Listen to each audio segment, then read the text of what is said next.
Caminho de Sucesso recebe no dia de hoje o Dr. Watson Gualda Pérez, professor de Direito Empresarial da Universidade Estadual de Maringá e advogado militante aqui da comarca e naturalmente com atuação em vários estados do Brasil. Dr. Watson, é uma satisfação imensa recebê-lo aqui no dia de hoje. Muito obrigado, a satisfação é nossa, agradecemos essa oportunidade de estarmos aqui.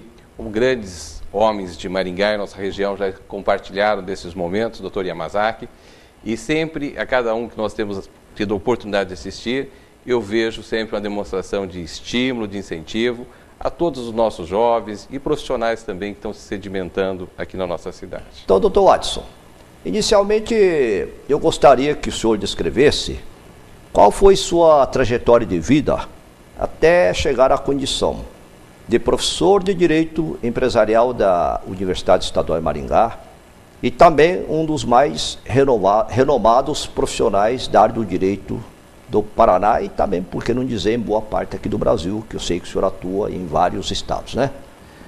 Olha, doutor Yamazaki, uma experiência de vida, uma trajetória como de todos os homens que souberam vencer na vida.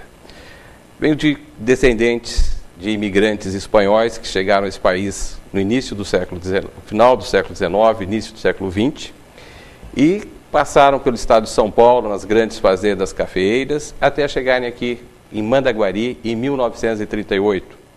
Meu pai contava com 5 anos de idade e cresceu numa pequena atividade empresarial dos meus avós paternos, os maternos dedicados à agricultura, principalmente no café. E meu pai teve uma vida de bancário, depois como comerciante, no qual nós participamos desde tenra idade com ele na atividade de cerealista, principalmente com destaque do benefício de arroz e comércio de cereais. E essa foi desde os 10, 11 anos de idade até estarmos formados em 1982, aí beneficiando arroz, carregando, movimentando sacarias, até a conclusão do curso.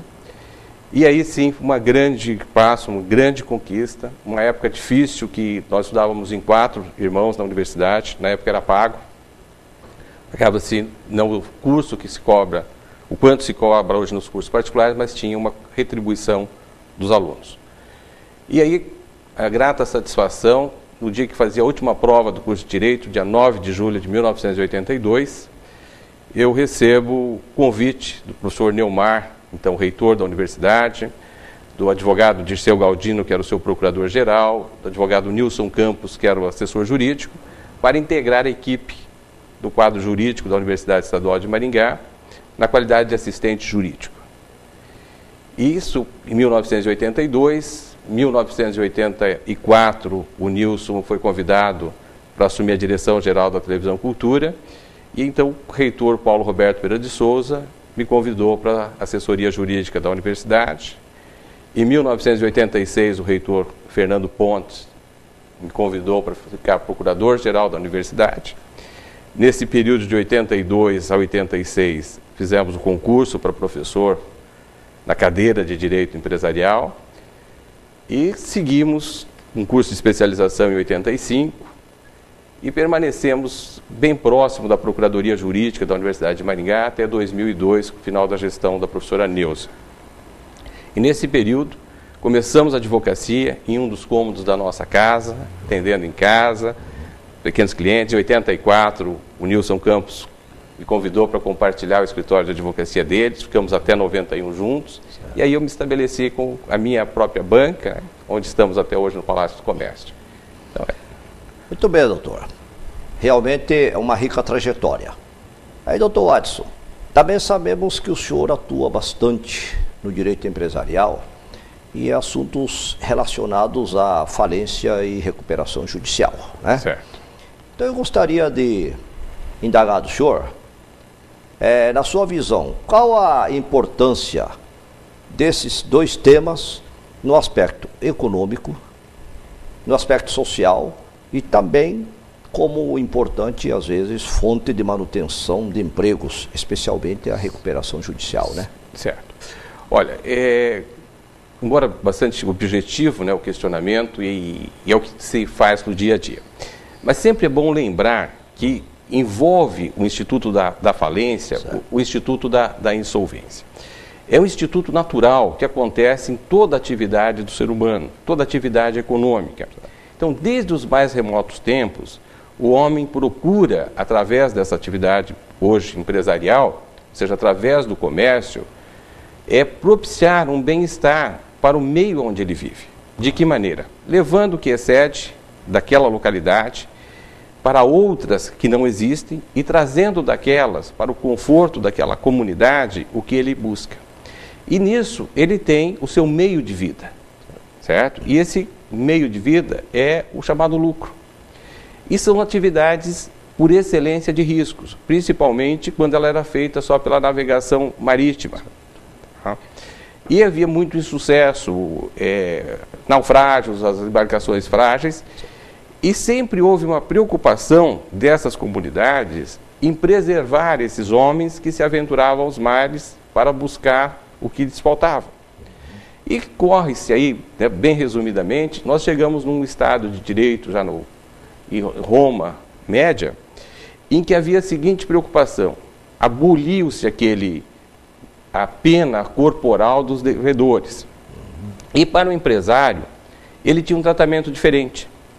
Se ele não conseguisse pagar os seus credores, esses credores, a princípio, podiam ir lá e destruir as suas bancas, o local onde que ele exercia a sua atividade. Mas nós temos um momento importante em que, quando os credores chegavam, eles não destroem mais. Eles apreendem todos os pertences daquele empresário, daquele comerciante, e ele foge, ele abandona o seu estabelecimento. E após a apreensão, ele é convidado pelos credores a assumir um compromisso de liquidar aquela dívida. E ele, assumindo aquele compromisso, lhe é entregue a sua atividade. Então nós temos aqui o berço da chamada concordata suspensiva, que hoje ela está extinta entre nós. Então, sempre o falido ele é visto como um homem de mau conduta, e é errado pensar dessa maneira. Ele é um homem dentro da sua atividade que, por algum fator, e geralmente que não se atribui a ele, porque são muitas as adversidades da atividade empresarial, ele se vê o que se conhece hoje em uma crise econômica. E é isso que o direito empresarial, principalmente o direito falimentar, tem evoluído em todos esses anos, chegando ao que nós conhecemos hoje com a recuperação judicial. Correto. Essa recuperação judicial, ela vai unindo todos esses elementos iniciais de preocupação, de preservação dessa atividade social que é a atividade empresarial. Não é uma atividade eminentemente de lucro especulativo, como os filósofos economistas do século XIX assim a trataram. Tá? E eles tiveram que redimir-se a isso, porque de nada adiantava todos os segmentos de produção afinados, produzindo em quantidade, a baixo custo, se não tivesse o mercador para distribuir esses produtos. Porque senão eles ficariam ali presos nas prateleiras e perderia aquela mais-valia que é atender a comunidade. Então, é assim que se deve ver o empresário que se encontra em dificuldade financeira. E não como se foi tratado no início, principalmente da Idade Média, da Idade Antiga, como um homem desonesto, um homem não cumpridor das suas atividades. Então, esse Instituto da Recuperação, hoje, propicia tudo isto. Propicia tudo isto. Ele permite que o Estado intervenha dando esse suporte, que não é mais uma moratória como acontecia nas concordatas. Certo. Tá? E esse exemplo de recuperação judicial que nós tomamos no Brasil, o Brasil é um dos estados pioneiros a ter isso, ele nasceu nos Estados Unidos para consolidar a ferrovia. Correto. Os empresários das ferrovias entraram numa crise econômica e o Estado interviu, reunindo essas empresas e dando suporte para que eles pudessem superar essa crise, permitindo as fusões, as cisões da empresa. E repetiu-se isso no pós-guerra no Japão. O governo japonês, ele também toma essa medida de recuperar as suas empresas, as suas indústrias, fundindo essas empresas com o apoio do Estado. E com isso ele preservou a atividade econômica, que é a geradora de receitas, principalmente para o Estado. O Estado moderno, ele não vive sem atividade empresarial. E hoje é a principal fonte de receita de manutenção do Estado é a atividade empresarial, através dos tributos, desde a fabricação, da circulação de mercadorias, e a grande geradora de empregos, que atende o aspecto social imediato. E o imediato é nós termos o conforto de receber através desses homens aquilo que nós necessitamos. Certo? Então, a recuperação judicial hoje, ela é o grande instrumento que se consolida em favor dos empresários e também dos credores. Certo. Porque a experiência da falência, ela tem só marcado aí com péssimos resultados. Não há dúvida. Decretada a falência de uma empresa, cessa a possibilidade de todos os credores receberem, ou recebem muito pouco em relação da continuidade da empresa. Então, hoje a falência, propriamente dito, ela é o segundo plano, certo? Hoje a regra é a recuperação da empresa. O meu ver, o que falta é um estímulo do governo, pelo menos com linhas de créditos específicas para as empresas que obtenham o deferimento da recuperação judicial e, de imediato, regulamentar a lei para os benefícios fiscais do endividamento fiscal, certo? O senhor foi presidente da OAB, aqui, né, subseção de Maringá, e eu gostaria que falasse sucintamente as principais obras que foi possível realizar na sua gestão. Foi uma gestão de transição, certo? De sedimentação da OAB aqui em Maringá, certo, com o apoio da OAB Paraná, e nós teve voltado para o bem-estar da saúde do advogado. Promovemos convênios com empresas de saúde odontológica, chegamos a instalar um gabinete odontológico e demos início à informatização da OAB no interior. Maringá foi a pioneira disso daí, e sempre aquele combate constante para a redução de custas, certo, para oportunizar a justiça a todos. O ano que foi, qual foi a gestão? Nós tivemos entre 90 e 92. 90 e 92, perfeitamente. Agora eu gostaria que o senhor falasse um pouco da importância do direito. O senhor já falou como instrumento na recuperação judicial, da manutenção do emprego, né? Agora, esse é um instituto, mas vamos falar como direito de forma geral.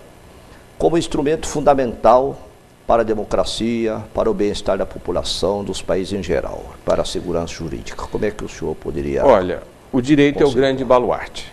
Tá? O direito é realmente o instrumento da paz social bem dedicado. Nós, homens, ainda somos muito enegrecidos, endurecidos, porque nós queremos, fruto da nossa ambição, tomarmos todos os espaços. Certo? Todos os espaços nos parecem poucos ou pequenos e há uma tendência natural de avançar nesses espaços. Seja desde as extensões territoriais até os espaços de ganhos econômicos e realizações.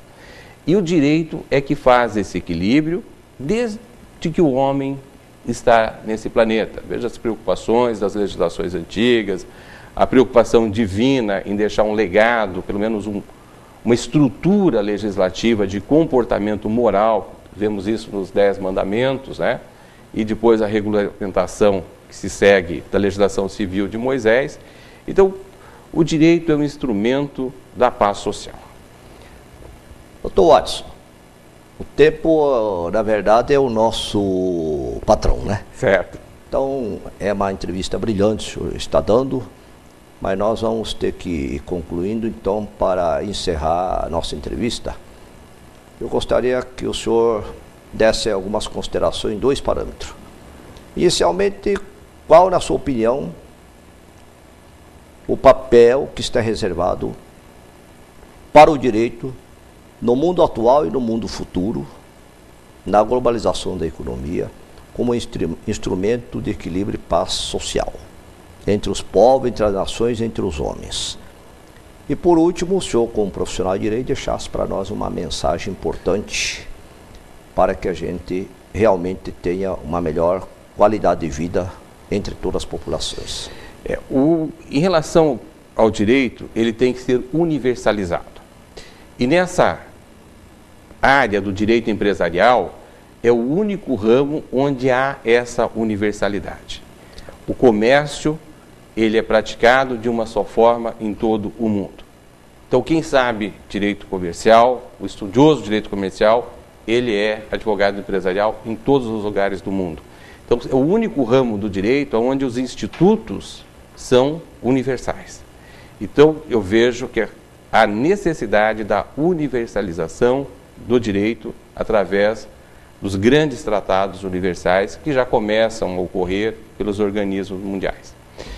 Quanto a uma grande mensagem, doutor, para a paz social, eu vejo e tenho que plagiar o Cristo para sempre nós, todos militantes do direito, sermos os seus grandes apóstolos difundindo isso. É uma maneira muito simples de nós vivermos bem. É fazer aos outros aquilo que gostaríamos que nos fizéssemos. E jamais fazer a outrem aquilo que não gostaríamos que nos fizéssemos. Eu acho que quando a humanidade entender esse único mandamento, nós vamos ter a paz social tão almejada.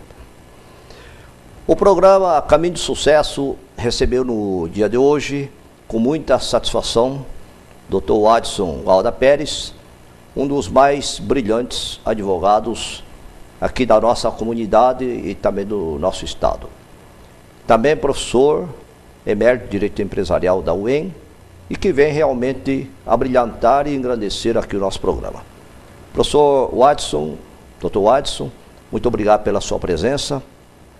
Eu gostaria de deixar aqui o programa Caminho de Sucesso sempre à disposição do senhor, para que aqui se faça presente e venha sempre nos trazer alguns fatos novos, alguns comentários, enriquecer realmente o nosso programa e também todos os telespectadores com certeza ficarão encantados com a sua entrevista. Muito obrigado e até uma próxima oportunidade e passo a palavra para a sua mensagem final. Eu vou reiterar os agradecimentos iniciais e colocamos à disposição desse programa que está tendo um grande alcance e ele realmente tem alcançado os seus objetivos, doutor Yamazaki. O senhor, quando ia lançá-lo, tivemos a oportunidade de estarmos conversando e tenho acompanhado as suas edições e tenho visto que aquilo que o senhor pensou do seu programa está chegando ao cume esperado.